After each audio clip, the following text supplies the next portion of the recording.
Hello friends, welcome in our online video lecture series for the civil engineering subjects in the fluid mechanics and hydraulic subject. Today we start our topic nose and the weir. New chapter nose and the weir. Okay, in this chapter we studied about the various topic and the subtopic. બરાબર. In this topic first આપણે study કરીશું nose and the weir, then after stipulative weir, then after OG weir and લાસ્ટમાં velocity of the approach. Okay, અને એના અંદર અલગ અલગ આપેલા છે જે નોચ એન્ડ વિયર શાના માટે વપરાય છે, જનરલી ડિસ્ચાર્જ મેજર કરવા માટે વપરાતા હોય છે. બરાબર. આ ચેપ્ટરના અંદર થિયરી એઝ વેલ એઝ એના એક્ઝામ્પલ બી ઇમ્પોર્ટન્ટ છે જીટીવી માટે. બરાબર. તમે સ્ટાર્ટ કરીએ આપણે તો વોટ ઇઝ ધ નોચ. કોઈ બી ચેપ્ટર આપણે સ્ટડી કરીએ છીએ તો એનું નામ તો ખબર હોવું જોઈએ ને આપણે. ફર્સ્ટ આપણે શું છે, નોચ શું છે એને વિયર શું છે. બરાબર. હવે તમે જોઈ શકો છો નોચની ડેફિનેશન આપેલી છે. A notch may be defined as the opening, A opening provide કરેલું છે in the one side of the tank અથવા તો રિઝર્વાયર. બરાબર. વિચ અપસ્ટ્રીમ સાઇડ, બરાબર, કઈ સાઈડ આપેલું છે, upstream side. Liquid level below the top edge of the opening. Means આનું એમ કહેવા માગે છે કે જે આપણે કોઈ બી આ રિઝર્વાયર અથવા તો ટેન્ક આપેલો છે, બરાબર, એમાં ઓપનિંગ આપણે પ્રોવાઈડ કરીએ છીએ. બરાબર. એ ઓપનિંગની મદદથી આપણે અપસ્ટ્રીમ સાઇડમાંથી વોટર ડાઉનસ્ટ્રીમ સાઇડમાં લઈ જઈએ, એને શું કહેવામાં આવે છે, નોચ કહેવામાં આવે છે. હવે તમે જોઈ શકો છો, મીન્સ કેવું કહેવા માગે છે, આ જે રિઝર્વર અથવા ટેન્ક છે એમાંથી પાણી આપણે રિમૂવ કરવું છે, તેના માટે આપણે આ ટાઈપનું જે સ્ટ્રક્ચર પ્રોવાઈડ કર્યું છે વી ટાઈપનું શેપનું, એને શું કહેવામાં આવે છે, નોચ કહેવામાં આવે છે. બરાબર. એ સ્મોલ સ્ટ્રક્ચર હશે, તમે આગળ જોઈ શકો છો. Notch may have only the bottom edge and the side. તમે એ જોઈ શકો છો શું છે એમાં આ રીતે એની સાઈડ બોટમ એજ અને સાઈડ જ આપેલી છે. બરાબર. ટોપ એજ એન્ડ સાઈડ એમાં અવેલેબલ નથી. આ જે ડાઉન મોસ્ટ પોઈન્ટ કહેવાય એને શું કહેવામાં આવે છે, એને કહેવામાં આવે છે ક્રેસ્ટ. અને જે ક્રેસ્ટ લેવલથી જેટલું વોટર ડાઉનસ્ટ્રીમ સાઈડમાં જશે એને શું કહેવામાં આવે છે, એ ટોટલ વોટરને શું કહેવામાં આવે છે, ડિસ્ચાર્જ. અને જે સીટ ઉપર જે વોટર ફ્લો થશે એને શું કહેવામાં આવે છે, નેપિયર અથવા તો વેઇન. તમે જોઈ શકો છો. The bottom edge of the notch over which the liquid flow is known as the sill અથવા તો ક્રેસ્ટ. આ જે પોઈન્ટ છે એને શું કહેવામાં આવે છે, સીલ અથવા તો ક્રેસ્ટ કહેવામાં આવે છે. આ જે વોટર એના પરથી ફ્લો થઈ રહ્યું છે આ ટ્રાયેંગલના કારણે એને શું કહેવામાં આવે છે, એ સીટને નેપિયર અથવા તો વેઇન કહેવામાં આવે છે. બરાબર. કેવું હોય છે નોચ, જનરલી મેટાલિક પ્લેટનો હોય છે. નોચ ઇઝ શાના માટે વપરાય છે, is used to major the discharge of a small stream અથવા તો કેનાલ. તમે જોઈ શકો કેનાલ અથવા તો સ્ટ્રીમ અથવા તો સ્ટ્રીમ માટે આ જે ડિસ્ચાર્જ મેજર કરવાનો હોય, આ ડિસ્ચાર્જ આપણે શું કહીએ છીએ, ક્યુ. બરાબર. Q equal to area into velocity. બરાબર. પણ કેવો સ્મોલ સ્કેલ માટે આ યુઝ થાય છે, અહીંયા યાદ રાખવું જરૂરી છે, સ્મોલ સ્ટ્રીમ અથવા તો કેનાલ માટે. બરાબર. Depending upon the shape. બરાબર. હવે તમે જોઈ શકો છો ટાઈપ ઓફ ધ નોચ આપેલું છે, બટ એ શાના આધારે છે, એના શેપના આધારે આપેલું છે. ફર્સ્ટ આપેલું છે રેક્ટેન્ગ્યુલર નોચ, સેકન્ડ છે ટ્રેપેઝોઇડલ નોચ, થર્ડ ટ્રાયેંગ્યુલર નોચ, અને ટ્રાયેંગ્યુલર બીજું શું નામ આપેલું છે, વી ટાઈપ નોચ. બરાબર. અહીંયા જે ફિગરમાં આપેલું છે એ કેવું છે, ટ્રાયેંગલ છે. બરાબર. જેમ કે અહીંયા જે નોચ આપેલું છે અને આ જે આની સરફેસ આપેલી છે રિઝર્વાયર અથવા તો ટેન્કની. બરાબર. તો ટ્રાયેંગલ જેવો શેપ છે એને શું કહેવામાં આવે છે, વી ટાઈપ ઓફ નોચ. લાસ્ટમાં છે સ્ટેપ નોચ. બરાબર. ટાઈપ ઓફ નોચ શાના આધારે છે, શેપના આધારે. Rectangular, trapezoidal, triangular and the step notch. Okay. હવે તમે જોઈ શકો છો વિયર નોચ એ આપણને ખબર પડી કે જે ડિસ્ચાર્જ મેજર કરવા માટે વપરાય છે, બટ કેવું સ્મોલ સ્કેલમાં. બરાબર. હવે આપણે જોઈએ છીએ weir. Weir may be defined as the structure constructed across the river અથવા તો કેનાલ. સ્ટ્રક્ચર બનાવવામાં આવે છે અક્રોસ ધ રિવર અથવા canal to store the water. શાના માટે વપરાય છે, to store the water on the upstream side, water flow over the crest of the weir. બરાબર. મીન્સ વિયર છે, આપણે અહીંયા ખાલી ઓનલી વિયર જ ભણવાનું છે. બરાબર. તો વિયરનો મતલબ એવો છે કે એક ટાઈપનું તમે આ સોલિડ કન્સ્ટ્રક્શન પ્રોવાઈડ કર્યું છે. બરાબર. સ્ટ્રક્ચર બનાવેલું છે કે એ સ્ટ્રક્ચરની મદદથી આ બાજુ કઈ હોય છે, અપસ્ટ્રીમ સાઈડ હોય છે, ડાઉનસ્ટ્રીમ સાઈડ હોય છે બીજી બાજુ. જે સાઈડમાંથી રિઝર્વાયર લેવલ ફૂલ હોય કે જે બાજુથી વોટર પસાર થતું હોય એને શું કહેવાય, અપસ્ટ્રીમ સાઈડ. અને જે બાજુ વોટર ફ્લો થતું હોય, મીન્સ કે પાણી નીચે પડતું હોય અને ત્યાંથી આગળ વહન થતું હોય નોર્મલી, એને શું કહેવાય, ડાઉનસ્ટ્રીમ સાઈડ. બરાબર. આ શું બનાવેલું છે આપણે, આ જે સ્ટ્રક્ચર બનાવેલું છે આપણે, તમે અહીંયા જોઈ શકો છો આ જે સ્ટ્રક્ચર બનાવેલું છે આ સ્ટ્રક્ચરને શું કહેવામાં આવે છે, વિયર કહેવામાં આવે છે. બરાબર. વિયરના બે ટાઈપ હોય છે, ગેટેડ વિયર એન્ડ ધ નોન ગેટેડ અથવા અમુક બુકમાં અનગેટેડ વિયર લખેલું હોય છે. બરાબર. વેર જેવું જે સ્ટ્રક્ચર આવે છે બેરેજ, જે આપણે વેર અને બેરેજનો ડિસ્ક્રિપ્ટિવ અભ્યાસ જે છે એ આપણે આગળ ઇરિગેશન સબ્જેક્ટમાં કરવાનો હોય છે, બરાબર. અહીંયા આપણે કમ્પેરિઝન આપેલી છે ખાલી નોચ એન્ડ વેર માટે. તમે જોઈ શકો છો આ નોચ અને અહીંયા વેર. નોચ જે છે એ સ્મોલ ડિસ્ચાર્જ કેરી કરવા માટે વપરાય છે, જ્યારે વિયર છે એ લાર્જ ડિસ્ચાર્જ માટે વપરાય છે. તમે અહીંયા જોઈ શકો છો as compare to notch the size of weir is large, બરાબર. હવે વિયરની સાઇઝ લાર્જ હશે તો એના ડિસ્ચાર્જ કેવો હશે? Large discharge of the river of the big canal, બરાબર. મીન્સ કે કોઈ કેનાલ અથવા રિવરનું ડિસ્ચાર્જ હોય એને પસાર કરવા માટે, બટ કેવું? લાર્જ સાઇઝમાં, બરાબર. ટાઈપ ઓફ વિયર મીન્સ ઓછો ડિસ્ચાર્જ હોય, બરાબર. ટેન્કની સાઇઝ સ્મોલ હોય તો કયું વપરાશે? આપણે નોચ વપરાશે, બરાબર. કેનાલ મોટી હોય અથવા રિવર મોટી હોય એનો ડિસ્ચાર્જ મેજર કરવો હોય તો આપણે યુઝ કરશું એ ટાઈમમાં વેયરનો, બરાબર. તો વેયર પરથી કેટલું પાણી પસાર થયું, બરાબર.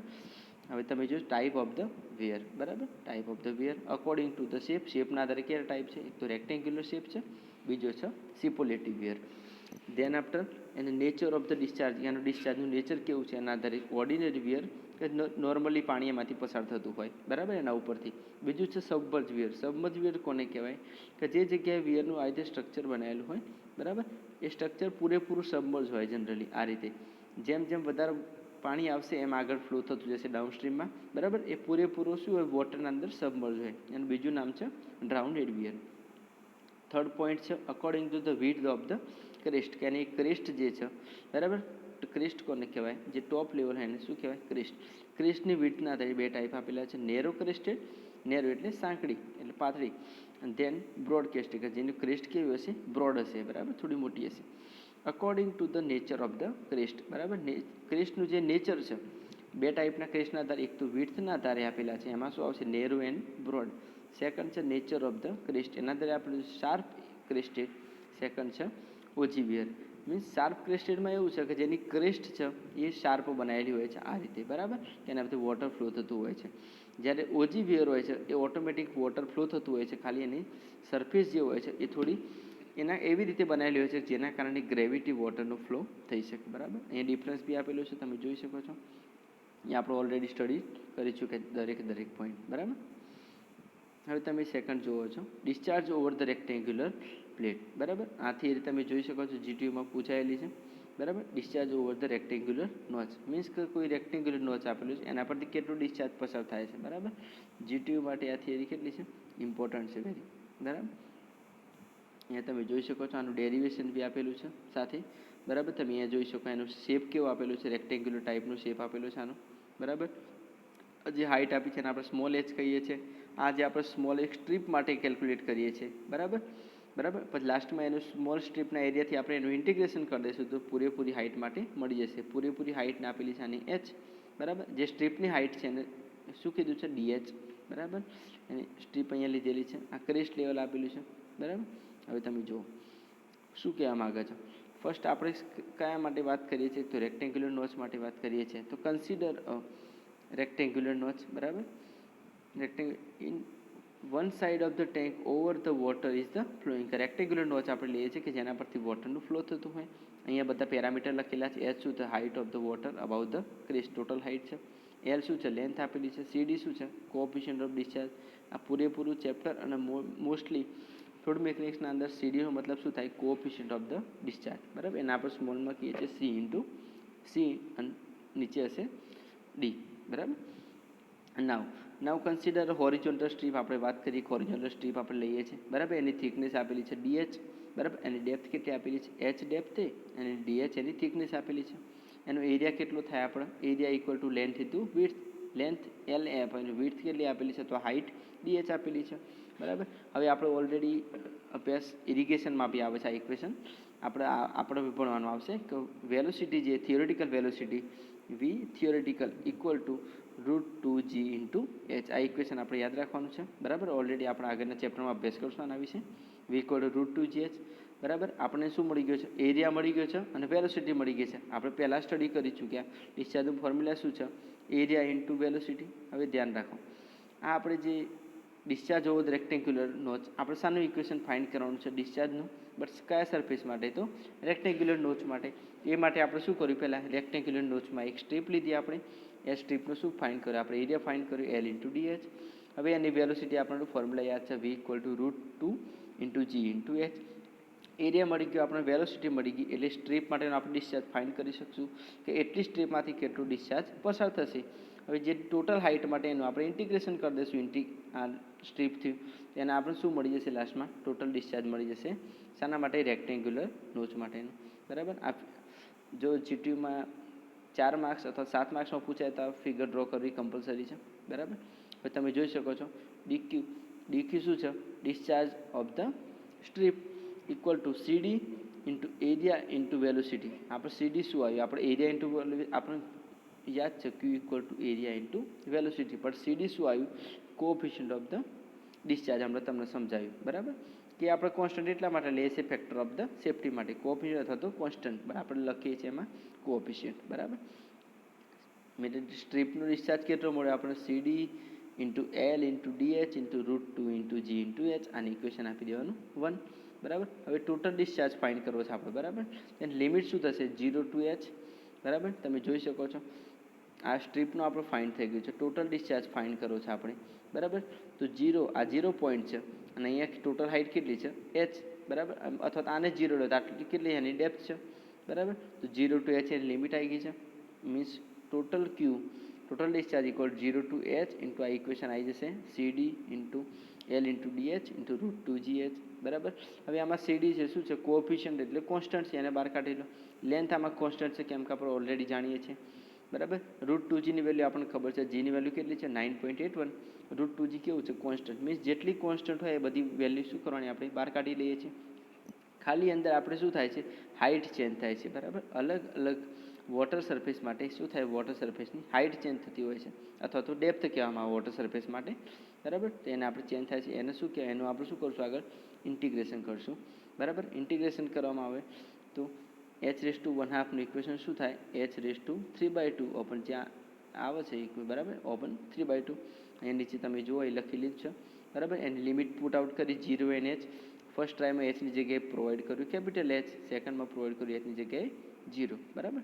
તો આપણને લાસ્ટમાં ઇક્વેશન મળે છે આ Q equal to 2/3 CDL into √2g h⁻3/2. બરાબર. આ ઇક્વેશન આપણને મળે છે. આ ઇક્વેશન એક્ઝામ્પલ માટે મોસ્ટ ટાઈમ બી છે, યાદ જ રાખી દેવાનું. Discharge through rectangular notch equal to 2/3. બરાબર. 2/3 into CD coefficient of discharge into length into √2g. બરાબર. Into h⁻3/2. મેં જેટલી એચની વેલ્યુ આપી એને કેટલું ઘાત લેવાની છે આપણે? 3/2. આ શેનું છે? ડિસ્ચાર્જનું ફોર્મ્યુલા છે. આપણે કઈ રીતે ફાઇન્ડ કર્યું? Area into velocity. બરાબર. હવે સેકન્ડ છે discharge over the triangular notch. બરાબર. ટ્રાયંગ્યુલર નોચ માટે એ રીતે આપેલું છે. હવે તમે જોઈ શકો છો રેક્ટેન્ગ્યુલરનું અને ટ્રાયંગલ બંનેનું જીટીયુમાં બહુ બધું પૂછાતું હોય છે. બરાબર. અહીંયા લખેલું છે triangular notch also know as the V notch. બરાબર. અહીંયાની એ હાઇટ h આપેલી છે, થીટા એંગલ આપેલું છે, સીડી આપેલું છે. બરાબર. હવે તમે જોઈ શકો છો અહીંયા એંગલની બધું કેમ આપેલું છે. બરાબર. અહીંયા જુઓ તમે આપણે શું ફાઇન્ડ કરવાનું છે? પહેલાં તો કોઈ બી માટે આપણે પહેલાંમાં આગળના ઇક્વેશનમાં રેક્ટેન્ગ્યુલર માટે અભ્યાસ કરીશું કે એ રીતે આમાં કોઈ બી સ્ટ્રીક માટે આપણે શું ફાઇન્ડ કરવાનું છે? Discharge equal two Q equal to area into velocity into coefficient of the discharge. બરાબર. એટલે આપણે એરિયા ફાઇન્ડ કરવાનો છે. બરાબર. આપણે શાના માટે એરિયા ફાઇન્ડ કરવાનો છે? એક આ સ્મોલ સ્ટ્રીપ માટેનો. બરાબર. એ સ્ટ્રીપની વિડ્થ કેટલી આપેલી છે? સ્મોલ બી. એની હાઇટ કેટલી આપેલી છે? ડીએચ. બરાબર. ટોટલ હાઇટ કેટલી છે? એચ. એમાંથી આ ડીએચ હાઇટ બાદ કરશું તો શું થશે? h મળશે. એની અબાઉ હાઇટ. બરાબર. આ જે લેવલ આપી છે શું કહેવાય? ક્રેસ્ટ લેવલ આપેલું છે. બરાબર. આ ફિગર આપેલી છે. હવે તમે જોઈ શકો છો અહીંયાની tan θ/2ની વેલ્યુ કેમ લીધી? તમે જુઓ અહીંયા tan θ/2 તમે અહીંયા જોઈ શકો છો. tan θ/2 equal to b/2 open capital h-h. બરાબર. અહીંયા કેપિટલ h-hની વેલ્યુ આપેલી છે. એક આપણે આ ટ્રાયંગલ કેલ્ક્યુલેટ કરીએ છીએ આટલો. બરાબર. સ્ટ્રીપ માટેની એની હાઇટ કેટલી આપેલી છે? h-h. અને આ વિડ્થ કેટલી આપેલી છે? એની ટોટલ વિડ્થ આપેલી છે b. આપણે હાફ માટે ફાઇન્ડ કે શું થાય? b/2. તમે એ જો એની ફિગર અહીંયા નીચે આપેલી છે. બરાબર. આ b/2 એની વિડ્થ થઈ અને હાઇટ કેટલી હતી? h. બટ આપણે ક્યાં સુધી કેલ્ક્યુલેટ કરવાનું છે? આપણે ટોટલ હાઇટ માટે આપણે કેલ્ક્યુલેટ કરવાનું નથી, આપણે ખાલી અહીંયા સુધીનું જ કેલ્ક્યુલેટ કરીએ છીએ. તો આપણે શું હાઇટ આવશે? આપણે કેપિટલ h-h. બરાબર. તમે જોઈ શકો છો. હવે b/2ની જગ્યાએ tan θ/2 ના મલ્ટિપ્લિકેશનમાં આવશે. આના પરથી વિડ્થ મળી જશે આપણને. Width equal to 2h-h into tan θ/2. હવે આપણે એરિયા ફાઇન્ડ કરવો છે. આપણે વિડ્થ કેમ ફાઇન્ડ કરી? પહેલાં તો ટ્રાયેંગલ માટે આપણે વિડ્થ કેમ ફાઇન્ડ કરી? આપણે શું ફાઇન્ડ કરવાનું છે? એરિયાનું ફોર્મ્યુલા શું છે? વિડ્થ ઇન્ટુ હાઇટ અથવા તો વિડ્થ ઇન્ટુ ડેપ્થ. હાઇટની વેલ્યુ આપણને આપેલી છે ડી ઇન્ટુ એચ, બરાબર. ડીએચ આપેલી છે આપણે આ સ્ટ્રીપ માટેની હાઇટ આપણે જાણવાની છે ખાલી, બરાબર. લાસ્ટમાં સ્ટ્રીપનો એરિયા મળી જશે, એની વેલોસિટી મળી જશે, તો પછી આપણે શું મળી જશે? એનો ડિસ્ચાર્જ મળી જશે, બરાબર. ડિસ્ચાર્જ મળી જશે તો લાસ્ટમાં આપણે એનું શું કરીશું? 0 ટુ એચ વડે ઇન્ટિગ્રેશન કરી દઈશું, બરાબર. એનો એરિયા કેટલો મળ્યો? Area of strip equal to B into DH. આ બીની વેલ્યુ આપણને મળેલી છે, એ અહીંયા પુટ આઉટ કરી દીધી. આને શું કહેવાય? ઇક્વેશન 1 આપેલું છે. હવે આપણે ઓલરેડી સ્ટડી કરી, આપણે આગળના ઇક્વેશનમાં આપી જોઈએ થિયોરિટિકલ વેલોસિટી કેટલી આપેલી છે? V equal to √2 into G into H, બરાબર. હવે આપણે શું આનો ટોટલ ડિસ્ચાર્જ ફાઇન્ડ કરી શકાય? ટોટલ ડિસ્ચાર્જ પછી આનો સ્ટ્રીપ માટેનું જ ફાઇન્ડ કરવાનું છે ઓનલી, બરાબર. તો શું કહેવાશે? DQ equal to CD into area into velocity, બરાબર. Discharge equal to area into velocity into coefficient of the discharge. આ બધી વેલ્યુ આમાં જે ઇક્વેશનમાં મળી આપણે અહીંયા શું કરીએ? પુટ આઉટ વેલ્યુ કરીએ અહીંયા, બરાબર. તો આપણને એક ઇક્વેશન મળ્યું. હવે આપણે ટોટલ હાઇટ માટે કરવું હોય, બરાબર, તમે જોઈ શકો છો, બરાબર, કે અહીંયા જે હાઇટ છે આપણી ટોટલ હાઇટ એ કેટલી છે? અહીંયા 0 લેવલ પર હશે. આ હાઇટ આપણી 0 લેવલની હશે, બરાબર. અને આ કેટલી છે?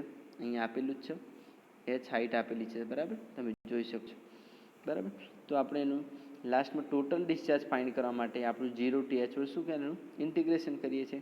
આ ઇક્વેશન આમાં પુટ આઉટ કરી દીધું.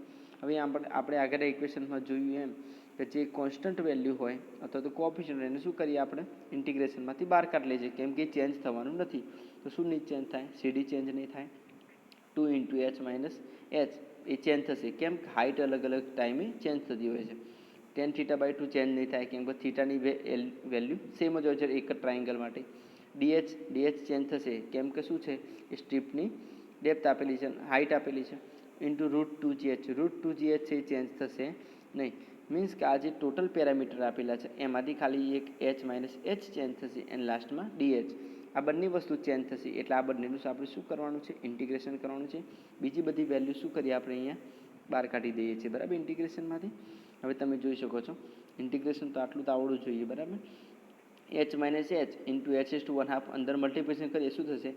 H raise to H capital H into small H raise to 1/2 minus H race to 3/2 થઈ જશે, બરાબર. આનું ઇન્ટિગ્રેશન કરીએ, બરાબર. આગળ ઇન્ટિગ્રેશન કરીએ છીએ. આ તો બધા કોમન સ્ટેપ છે, બરાબર. લાસ્ટ સુધીમાં આ બધા સ્ટેપ કેવા છે? એક સેકન્ડ, બધા સ્ટેપ કોમન જ છે આ બધા. હવે ઓનલી આ સ્ટેપ અંદરનું ચેન્જ કરવાનું છે આપણે, બરાબર. આટલું બધું કોમન જ છે, બરાબર. ખાલી આપણે શું ચેન્જ કરવાનું છે? અંદરનું જે ડિસ્ચાર્જના કારણે 0 ટુ એચ આટલું ઇક્વેશન આપેલું છે, આ શું થશે? ધીમે ધીમે ચેન્જ થશે, બરાબર. ઇન્ટિગ્રેશન કરીએ કેપિટલ એચ એમને, બરાબર, into small H raise to કેટલી? હા, એની આપેલી છે 1/2. એનું શું થાય? 3/2 ઓપન 3/2 માઇનસ અહીંયા 3/2 છે, એમાં +1 થશે, બરાબર. શું થશે? 5/2 બરાબર. આનું તમે સોલ્વ કરશો તો લાસ્ટમાં આપણને ઇક્વેશન મળશે, બરાબર. ટોટલ ક્યુ લાસ્ટમાં આપણને ઇક્વેશન મળશે total Q equal to 8/15 into CD √2g tan θ/2 h raise to 5/2, બરાબર. હવે તમે જાણો છો આ શાના માટેનું ઇક્વેશન છે? ડિસ્ચાર્જ ફોર ધ ટ્રાયેંગ્યુલર નોચ, બરાબર. આપણે આ જે ઇક્વેશન ભણ્યા બંને એ શાના માટેના છે?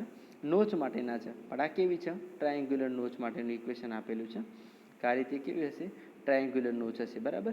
એમાં નોચ માટે આપણે શું ફાઇન્ડ કર્યું? પહેલાં તો, બરાબર, આપણે બંને થિયરી જોઈ છે, બરાબર. બંને ઇમ્પોર્ટન્ટ છે, બંનેના ઇક્વેશન યાદ રાખવા મોસ્ટ ઇમ્પોર્ટન્ટ છે, કેમ કે એક્ઝામ્પલમાં પૂછાય છે. રેક્ટેંગલ નોચ માટેની ઇક્વેશન શું છે? Q equal to 2/3 into CD into L into √2g h raise to 3/2, બરાબર. અહીંયા જે ટ્રાયેંગ્યુલર નોચ આપેલી છે એનું ઇક્વેશન શું છે? Q equal to 8/15 into CD into √2g into tan θ/2 into h raise to 5/2, બરાબર. ઇક્વેશન યાદ રાખવાની એક ટ્રીક બતાવું તમને, બરાબર. પહેલાંમાં જે કોફિશિયન્ટ ઓફ ડિસ્ચાર્જ આવે છે એ કઈ રીતનો આવે છે? રેક્ટેંગલમાં આપણે લઈએ છીએ, તમે જોઈ શકો છો અહીંયા, બરાબર. આ રેક્ટેંગલ માટે આપેલું છે. રેક્ટેંગલ માટે આપણે શું વેલ્યુ લઈએ છીએ? સીડીના માટે આગળ લઈએ છીએ આપણે વેલ્યુ 1 સેકન્ડ 2 એક સેકન્ડ. ઓકે, અહીંયા જોઈ શકો તમે, અહીંયા હું લખી દઉં. રેક્ટેંગલ માટે આપણે વેલ્યુ લઈએ છીએ 2/3 ઇન્ટુ સીડી, 2/3 ઇન્ટુ સીડી, બરાબર. ઓકે, તમે જોઈ શકો છો Q ઇક્વલ ટુ 8/15 ઇન્ટુ સીડી. આ શાના માટે છે? ટ્રાયેંગલ માટે આપેલું છે. √2g બંનેમાં કેવું હોય છે? કોમન હોય છે. અહીંયા h કેટલું આવશે? 5/2 આવશે ઇન્ટુ tan θ/2 આવશે. હવે યાદ રાખવાનું કે ટ્રાયેંગલ જે શેપ છે એમાં આપણે કયું યુઝ કરીએ છીએ? tan θ/2. જ્યારે રેક્ટેંગલમાં કોઈ થીટા આવતો નથી, કેમ કે એક રેક્ટેંગલ જે કેવું છે? પેરેલલ જ છે ગ્રાઉન્ડ વોટરને, બરાબર. અહીંયા તમે યાદ રાખો. આને કઈ રીતે યાદ રાખવાનું?